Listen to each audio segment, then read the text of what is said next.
Assalamualaikum warahmatullahi wabarakatuh. Alhamdulillahi rabbil alamin. Wassalatu wassalamu ala asyrafil anbiya'i mursalin sayyidina maulana Muhammadin wa ala alihi wa ahli baitihi wa ashabi ajma'in. Qala subhanaka la ilma lana illa ma 'allamtana innaka antal alimul hakim. Amma ba'd.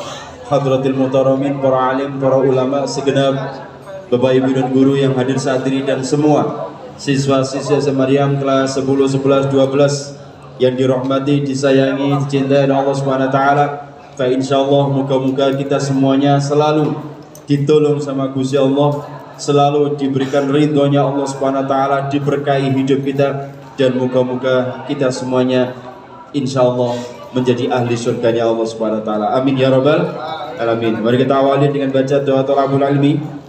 Moga-moga diberikan oleh Allah Subhanahu wa taala ilmu yang bermanfaat, ilmu yang barakah, ilmu yang mengantarkan kita semuanya selamat dunia sampai akhirat. Amin ya rabbal alamin. Bismillahirrahmanirrahim.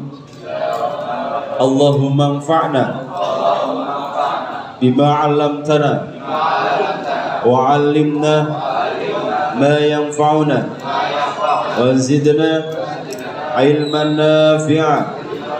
Al-Fatihah.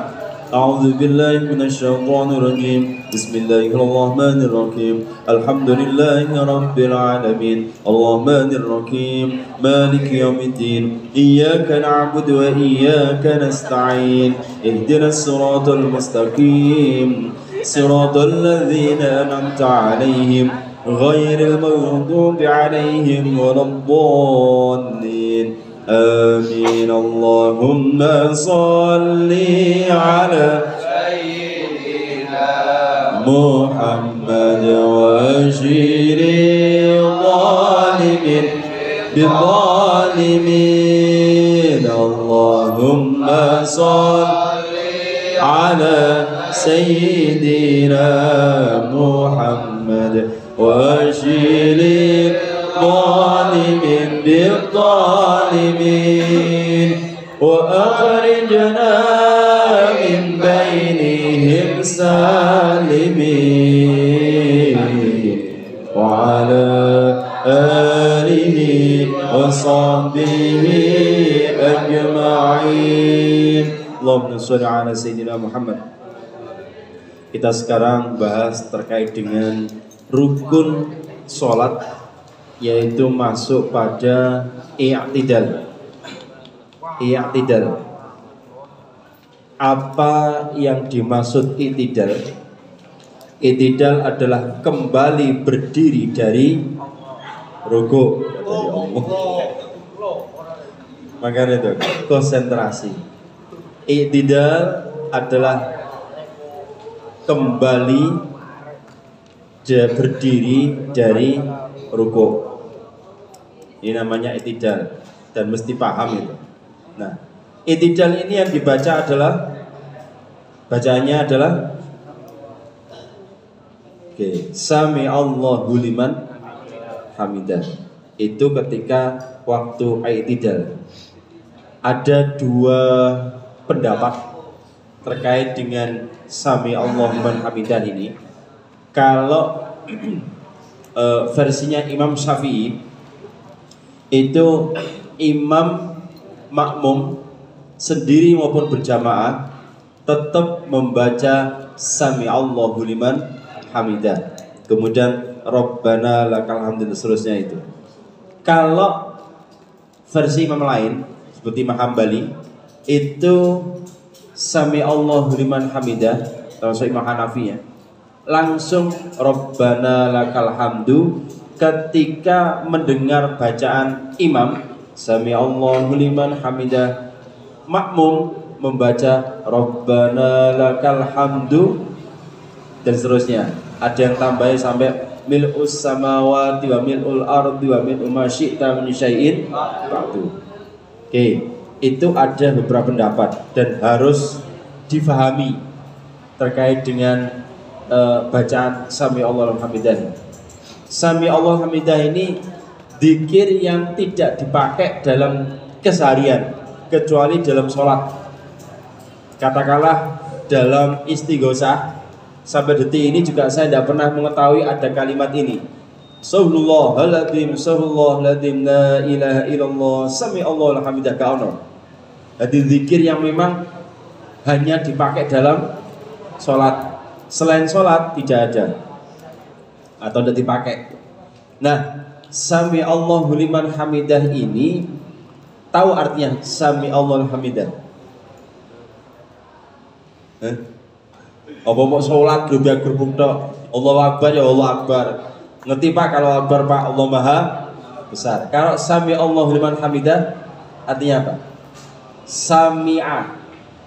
Sami'a Allah terus huliman hamidah, liman hamidah. Sami'a Gusti Allah, sami'a mendengar, ngrungokne, midanget sinten Allah, Gusti Allah. Jadi siapa? Liman maring wong hamidah kang muji. Jadi sami'a Gusti Allah maha mendengar. Sapa wae sing muji Gusti Allah krungu, Gusti Allah ngerti, Gusti Allah faham.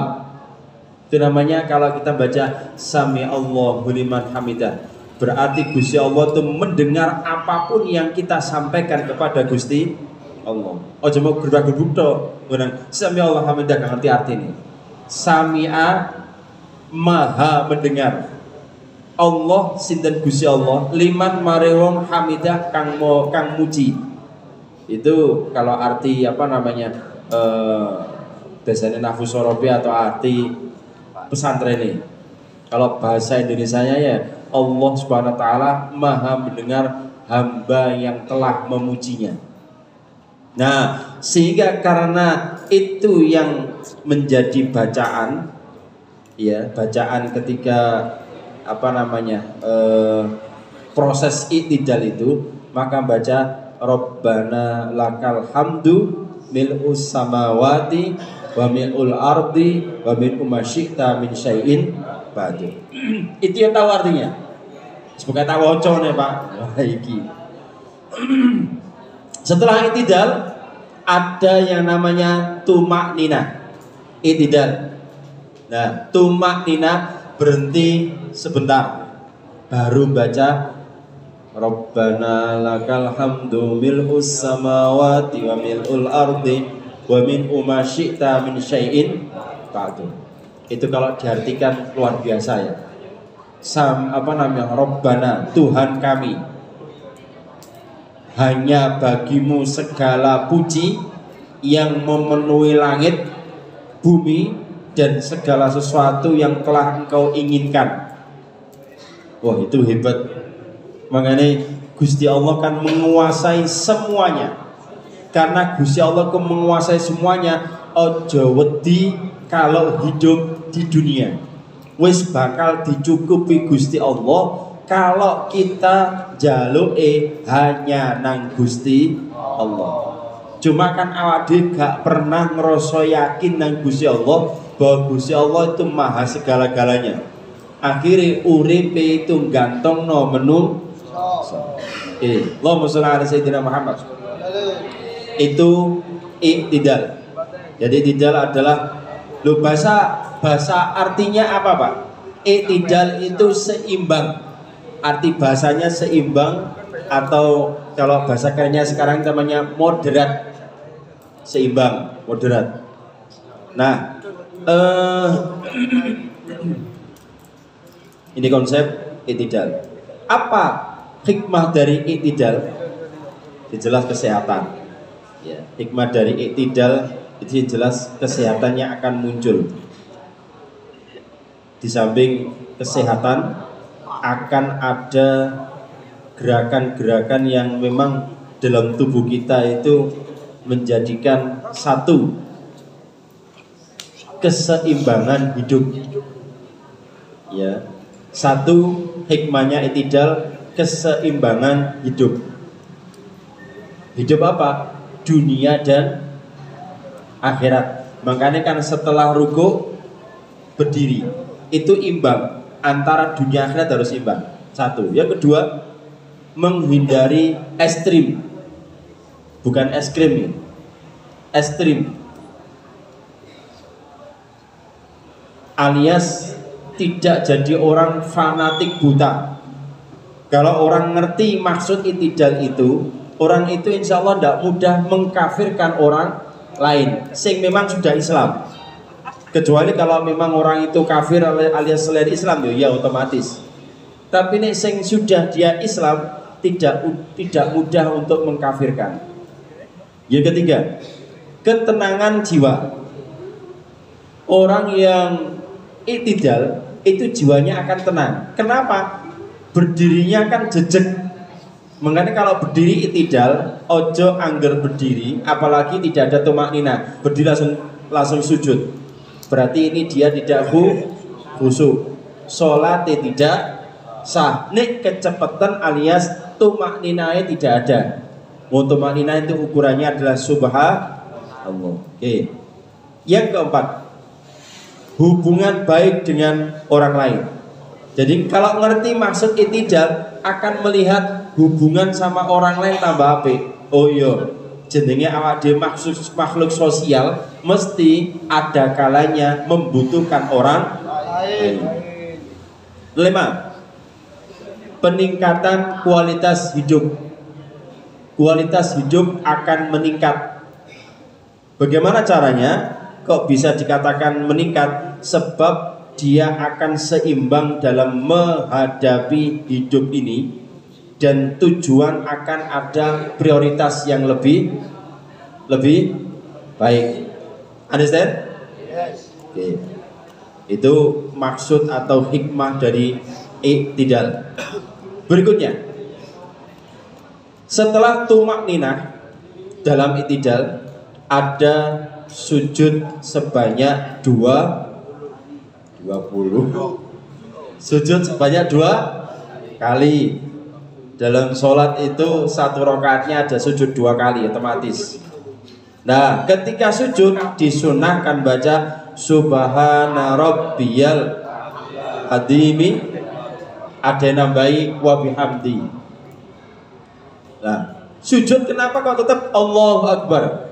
Itu menunjukkan bahwa Gusti Allah yang maha hebat. Jadi kita tidak ada apa-apanya. Dan bentuk sujud itu menunjukkan manusia atau kita ini rendah di hadapan Allah Subhanahu wa taala. Bahkan lebih rendah daripada pembuangan kotoran. Ya toh? Mohon maaf, pantat kita itu kan keluarnya kotoran. Baik pintu depan maupun pintu belakang. Itulah kotoran yang tidak ada siapapun yang mau. Kecuali orang yang gak jelas. Itu ternyata sujud kepala kita yang hebat, katanya diagung-agungkan, yang IQ-nya 1000 ya, saking nemennya. Itu nek sujud kalah posisinya dengan yang namanya pantat. Yang itu tempat pembuangannya sampah. Di saat itu menunjukkan kita tidak ada apa-apanya di hadapan Gusti Allah. Ternyata orang itu kalau sujud dinikmati, maka akan muncul hikmah yang luar biasa bagi otak kita. Makanya kalau sujud itu ojo anggel nempel, tarik mana ojo. Nikmati betul.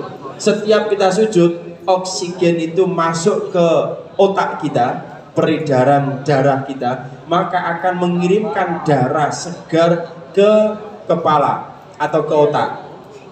Itu kalau sering kali mendapatkan aliran darah yang ada oksigen segar, maka insya Allah pikiran jadi cerdas, pikiran jadi cemerlang. Apalagi menurut penelitian, perempuan yang hamil alias demeteng itu bagusnya sing sering sujud, ya, sing sering sujud supaya nanti kalau lahir iso normal. Itu katanya para ahli kesehatan. Allahumma sholli ala sayyidina Muhammad. Nah, bacaan yang kita baca apa? Subhana rabbiyal azimi wa bihamdi. Subhana maha suci.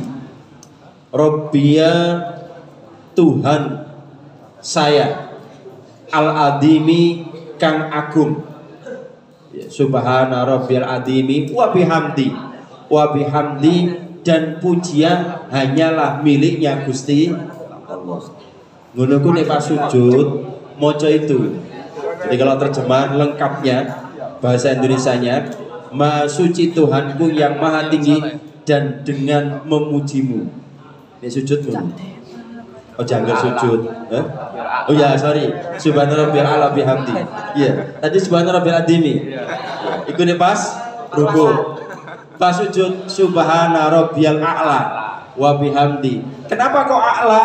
Kok ndak adim apa wa apa namanya? Adim ya bihamdi, karena posisinya itu menunjukkan kita rendah. Makanya Gusti Allah yang maha a'la, yang maha tinggi. Subhana rabbiyal a'la wa bihamdi. Maha suci Tuhanku yang maha tinggi, wa bihamdi dan pujian hanyalah miliknya Gusti. Nah setelah sujud ada tumak. Apa hikmahnya sujud?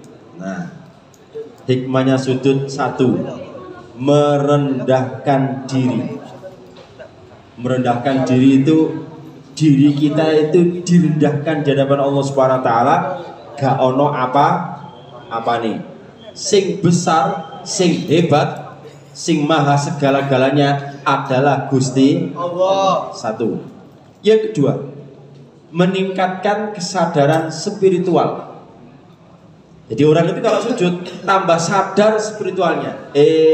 Ternyata aku iki butuh nang Gusti Allah.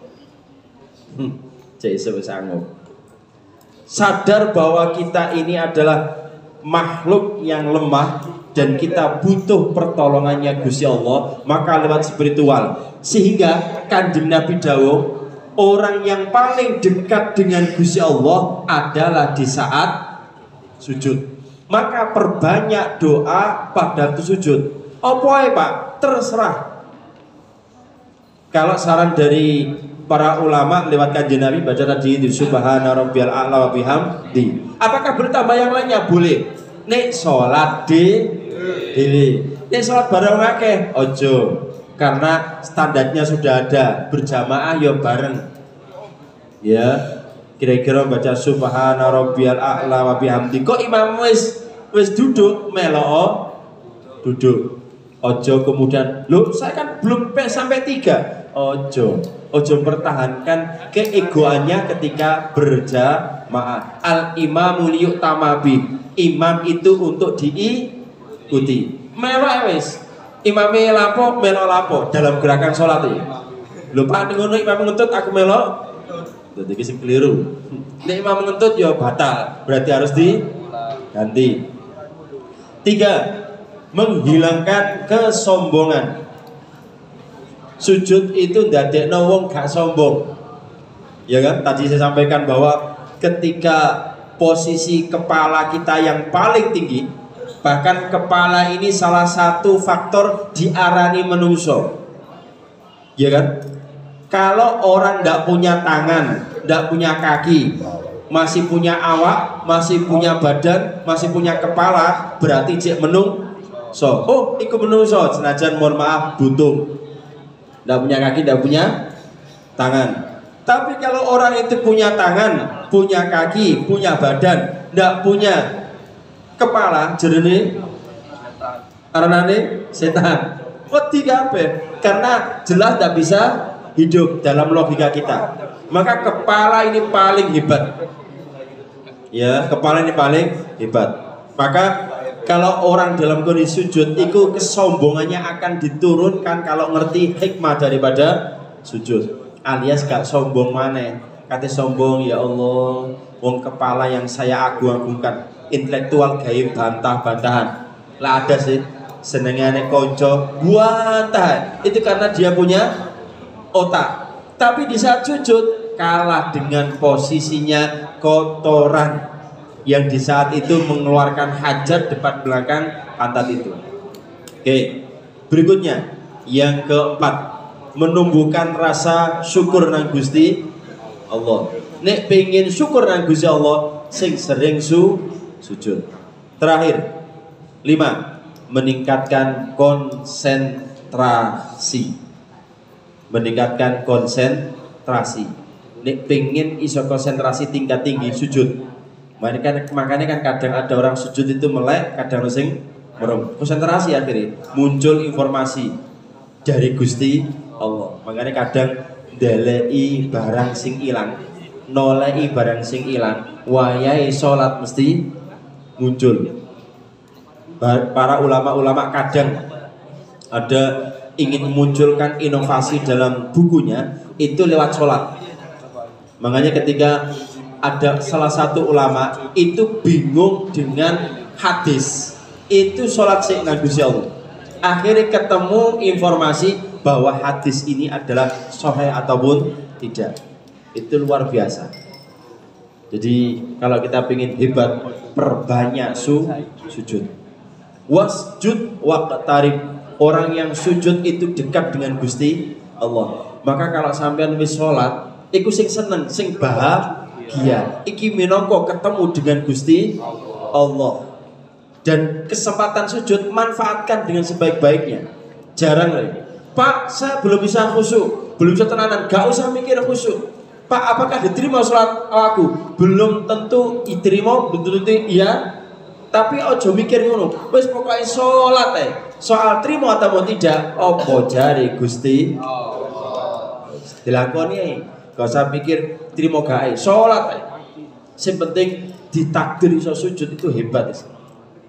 Jarang ya ada makhluk Gusti Allah selain manusia yang iso ditakdirno sujud. Makasih seneng. Nah setelah sujud ada yang namanya tomak nina. Tetap tomak nina. Baca tadi itu subhana rabbiyal a'la wa bihamdi. Ojo kesusu langsung dan cepet ditarik. Manfaatkan, dinikmati. Oke, sementara itu untuk yang lainnya 11 sampai 17 kita sambung pada kesempatan yang akan datang insya Allah. Wallahu a'lam bishawab. Al-Fatihah. A'udzu billahi minasyaitonir rajim. Bismillahirrahmanirrahim. Alhamdulillahi rabbil alamin. Arrahmanir rahim. Maliki yaumiddin. Iyyaka na'budu wa iyyaka nasta'in. Ihdinas siratal mustaqim. Siratal ladzina an'amta 'alaihim ghairil maghdubi 'alaihim waladdallin. Amin. Astaghfirullah baraya. Astaghfirullah minal khataya. Rabbi zidni ilman nafi'an wa wafiqni amalan salihah. Bismillahirrahmanirrahim. Al-'asri innal insana fi khusrin illa alladhina amanu wa 'amilus salihati wa tawassaw bil haqqi wa tawassaw bis sabr. Shadaqallahul 'azim. Kalamun karimul la yumallu sama'u tanazza al-qawli rafi'i wa iyati bi astafi min kulli da'i wa nuru dalilu liqalbi 'inda jali wa khairati fa ya Rabbi mati 'ali bisirri urufi wa nawir bi qalbi wa sam'i wa muqlati. Subhanakallahumma wa bihamdika asyhadu an la ilaha illa anta astaghfiruka wa atubu ilaik. Assalamualaikum warahmatullahi wabarakatuh.